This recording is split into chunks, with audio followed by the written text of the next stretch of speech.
Ladies and gentlemen, welcome to Chanel Jasmine, the best novel Chanel for romantic stories. Hai guys, selamat datang di channel Jasmine, channel terbaik untuk menyimak novel-novel romantis. Mohon dukung channel ini dengan subscribe, like dan share video-video yang ada di channel ini. Terima kasih.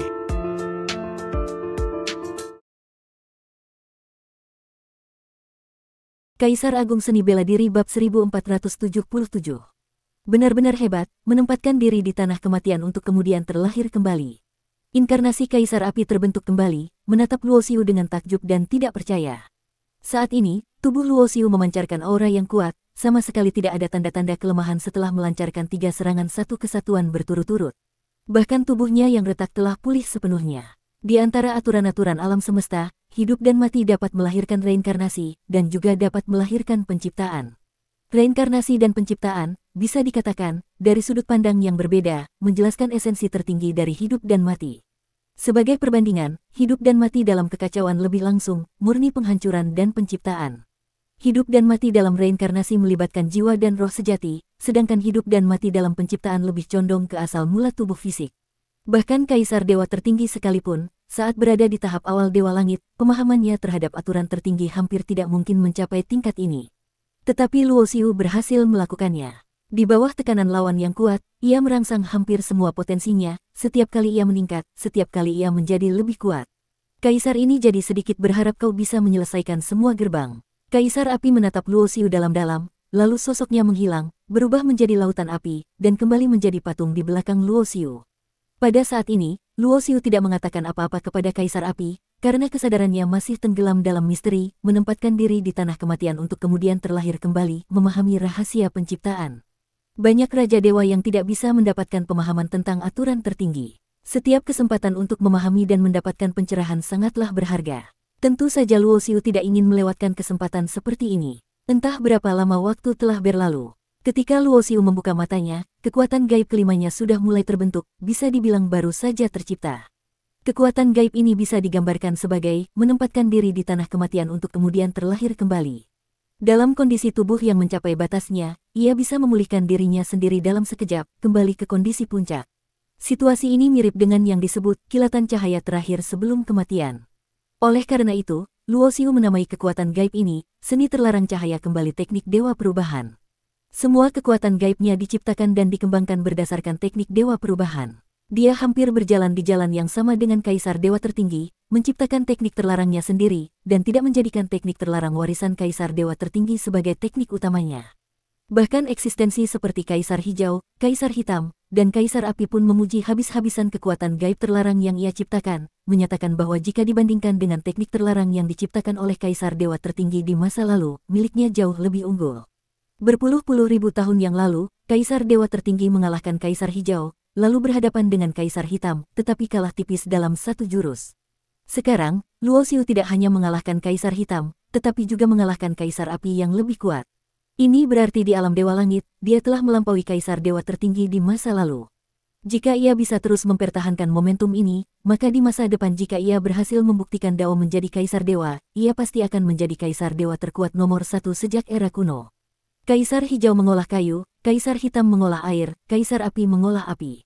Dunia ini disebut tanah 5 elemen. Tampaknya Dao Agung yang dikultivasikan oleh kelima Kaisar Dewa dari era purba abadi ini masing-masing sesuai dengan 5 elemen. Dari 5 elemen paling dasar melahirkan aturan tertinggi, lalu dari aturan tertinggi melahirkan aturan tiada taraf, dan akhirnya mencapai tingkat Kaisar Dewa tertinggi. Luo Xiu melangkah maju. Dia merasa jika tebakannya tidak salah, 2 Kaisar Dewa tertinggi berikutnya masing-masing mengolah aturan elemen logam dan elemen tanah. Di antara 5 elemen, kedua aturan ini adalah yang paling sulit dihadapi. Aturan elemen logam adalah aturan dengan serangan terkuat di antara 5 elemen, sedangkan aturan elemen tanah adalah aturan dengan pertahanan terkuat. Tiba-tiba, sambil berjalan, Luo Xiu tiba di sebuah ruang yang dipenuhi cahaya putih cemerlang. Jalan di bawah kakinya masih sama sempitnya. Kemudian, ia melihat sebuah patung. Seorang pria yang tampak seperti pemuda mengenakan jubah naga putih berjalan keluar dari patung itu. Matanya setajam pedang, seolah bisa membelah langit dan bumi. Weng, cahaya cemerlang terkondensasi. Pria berjubah putih itu mengangkat tangan dan menggenggam. Aturan elemen logam yang tak berujung terkondensasi di tangannya menjadi sebilah pedang dewa.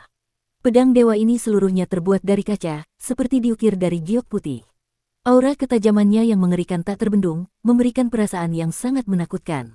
Sebagai eksistensi tingkat Kaisar Dewa tertinggi, Kaisar Dewa yang mengolah aturan elemen logam di hadapannya ini, di masa mudanya saat masih berkultivasi sebagai Dewa Langit, pastilah seorang ahli yang telah menguasai aturan elemen logam hingga ke tingkat yang paling dalam. Pupil mata Luo Xiu menyusut, cahaya hitam kelam berkelip di antara alisnya. Kuali iblis naga bersiap untuk menyerang. Karena lawannya sudah memilih untuk menggunakan senjata dewa, tentu saja Luo Xiu juga tidak akan sungkan. Sialan, tempat apa ini? Roh kuali iblis naga menjulurkan kepalanya. Ketika merasakan aura mengerikan yang dipancarkan oleh senjata dewa di tangan Kaisar Dewa berjubah putih itu, ia tidak bisa menahan diri untuk tidak menciutkan lehernya. Sebagai roh pusaka Kaisar, ia masih merasakan ketakutan. Ini menunjukkan bahwa pedang dewa di tangan Kaisar Dewa berjubah putih itu juga sangat kuat dan luar biasa. Sepertinya pertarungan kali ini akan sangat sulit. Luo Xiu sama sekali tidak berniat untuk mundur. Dia telah berjuang mati-matian untuk sampai ke sini. Karena sudah sampai di sini, dan tampaknya hanya tersisa satu gerbang terakhir, bahkan jika harus mempertaruhkan nyawanya, ia harus mendapatkan kesempatan tiada taraf yang legendaris itu. Bagaimanapun, bisa membuat 5 Kaisar Dewa tertinggi secara pribadi membuka ruang dan meninggalkan jejak mereka di sini untuk menjaganya, kesempatan tiada taraf di sini pastilah tidak bisa diremehkan. Terlebih lagi, bahkan sebelum mendapatkan kesempatan tiada taraf itu, ia sudah mendapatkan banyak panen di sini. Kesempatan untuk bertarung dengan Kaisar Dewa tertinggi di masa muda mereka tidak mudah didapat. Ia juga telah menggunakannya untuk menciptakan seni terlarang 8 kata serta seni terlarang cahaya kembali. Kaisar Dewa tertinggi menciptakan 9 teknik terlarang tertinggi. Luo Xiu, di sisi lain, ingin menciptakan teknik terlarang Dewa Perubahan yang hanya miliknya sendiri. Teknik terlarang Dewa Perubahan pertama, segel satu kesatuan teknik Dewa Perubahan. Teknik terlarang kedua, segel tanpa batas teknik Dewa Perubahan. Teknik terlarang ketiga, segel pemecah dao teknik Dewa Perubahan. Teknik terlarang keempat, segel 8 kata teknik Dewa Perubahan. Teknik terlarang kelima, segel cahaya kembali teknik Dewa Perubahan. Tanpa batas dan pemecah dao awalnya berasal dari teknik terlarang Wuji tertinggi. Tetapi seiring dengan pemahaman dan kultivasi Luo Xiu yang semakin mendalam, ia telah memasukkan teknik Dewa Perubahannya sendiri ke dalamnya, mengubahnya menjadi kekuatan gaibnya sendiri, yang secara esensial dan fundamental sudah berbeda dari kekuatan gaib yang dijelaskan dalam teknik terlarang Wuji tertinggi. Boom! Berbeda dengan beberapa Kaisar Dewa sebelumnya, Kaisar Dewa berjubah putih tidak berbicara sepatah kata pun dan langsung menyerang begitu muncul. Di dalam ruang putih yang luas, sosok keduanya nyaris lenyap. Sesekali bayangan mereka muncul, tetapi langsung lenyap dalam sekejap mata, kecepatannya luar biasa. Tanpa berlebihan, saat ini bahkan jika ada seorang ahli tingkat Raja Dewa yang menonton, ia mungkin tidak akan bisa menangkap jejak gerakan Luo Xiu dan Kaisar Dewa berjubah putih. Fluktuasi kultivasi keduanya jelas-jelas masih di tahap awal Dewa Langit, tetapi dalam hal pemahaman aturan Dao Agung dan penguasaan kekuatan gaib, mereka telah melampaui sebagian besar Raja Dewa. Luo Xiu sangat sadar akan kekuatan Kaisar Dewa berjubah putih, jadi ia tidak menahan diri sedikit pun sejak awal.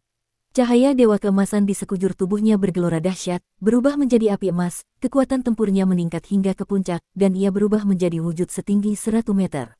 Kuali iblis naga dan pedang dewa berbenturan berulang kali. Roh kuali iblis naga menjerit-jerit kesakitan dan dengan cepat dipenuhi luka. 3 jurus terkuat dari segel satu kesatuan teknik Dewa Perubahan, didorong oleh tinju pemecah dao. Jubah Kaisar Dewa berjubah putih itu hancur. Luo Xiu sendiri juga menerima serangan balik yang kuat, sama-sama berlumuran darah.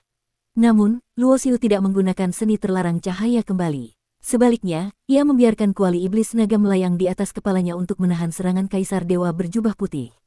Klaang, pedang dewa menebas, merobek segalanya. Roh kuali iblis naga sama sekali tidak berani muncul, hanya bisa bertahan secara pasif. Serangan dahsyat menembus pertahanan kuali iblis naga, meninggalkan luka demi luka di tubuh Luo Xiu, pemandangan yang mengerikan, dengan energi pedang yang menusuk. Mengangkat tangannya, pedang pemenggal dewa muncul di genggamannya. Meskipun ini sudah terhitung menggunakan bantuan luar, tetapi fakta bahwa ia bisa mendapatkan pusaka dewa yang kuat di alam Dewa Langit itu sendiri adalah sebuah kesempatan. Dan kesempatan juga merupakan perwujudan dari kekuatan. Boom! Pedang dewa dan pedang iblis berbenturan. Riak-riak yang kasat mata menyebar, gelombang kejutnya menghancurkan 10.000 sihir. Serangan Kaisar Dewa berjubah putih tak tertandingi, kekuatan ganas pedang pemenggal dewa tiada taraf. Ini bisa digambarkan sebagai pertarungan yang sangat seimbang. Pertarungan ini sangatlah brutal. Kekuatan tempur Kaisar Dewa berjubah putih itu sendiri lebih kuat dari Kaisar Api, dan ia juga memegang pedang dewa.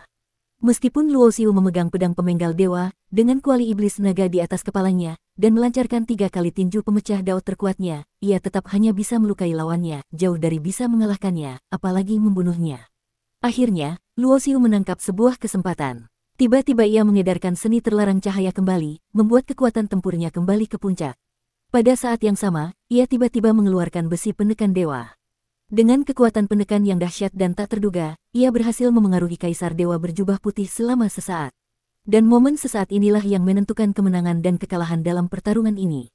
Luo Xiu mengerahkan seluruh kekuatannya dan melancarkan tinju pemecah dao untuk keempat kalinya. Kekuatan tinju kali ini melampaui gabungan dari 3 pukulan sebelumnya, nyaris menguras abis kultivasinya yang baru saja pulih ke puncak. Kaisar Dewa berjubah putih yang tidak siap menerima pukulan ini secara langsung. Dengan suara peng, tubuhnya hancur berkeping-keping. Generasi muda memang patut disegani. Di dalam ruang putih yang luas, bergema sebuah suara penuh wibawa. Kemudian, cahaya putih tak berujung menghilang. Sebuah patung Kaisar Dewa berjubah putih muncul di belakang Luo Xiu. Ini berarti, gerbang Kaisar Dewa berjubah putih ini telah ia lewati. Kelima Kaisar Dewa dari era purba abadi memiliki kepribadian yang berbeda. Kaisar Hijau Tenang, Kaisar Hitam Agung, Kaisar Api Meledak-ledak, dan Kaisar Putih Angkuh. Sosok Luo Xiu jatuh dari udara, terengah-engah, nyaris kehabisan tenaga. Pedang pemenggal dewa, kuali iblis naga, dan besi penekan dewa terbang masuk ke lautan kesadarannya. Dia terbaring telentang di tanah, hanya ingin beristirahat dengan baik. Tiba-tiba, tatapan Luo Xiu menajam. Dia melihat seberkas cahaya seperti giok putih berkelip di depan.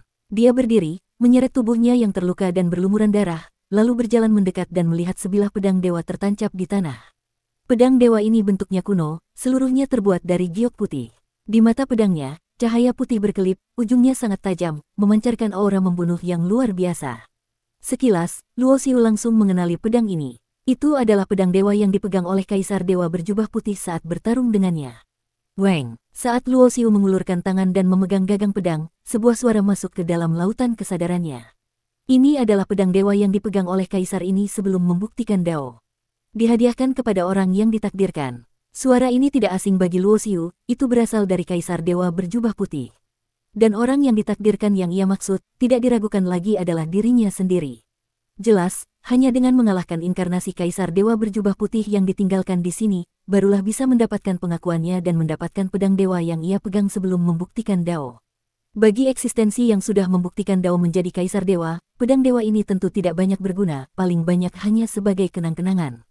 Tetapi bagi Luo Xiu berbeda. Kaisar Dewa berjubah putih, bahkan sebelum membuktikan dao, pastilah seorang eksistensi yang bisa menahan Kaisar Dewa, bahkan lebih kuat dari eksistensi yang menempa pedang pemenggal dewa dan besi penekan dewa. Terlebih lagi, dalam pertarungan sebelumnya, dalam hal serangan, bahkan pedang pemenggal dewa yang ganasnya tiada taraf pun masih kalah 1 tingkat dibandingkan pedang ini. Bersambung.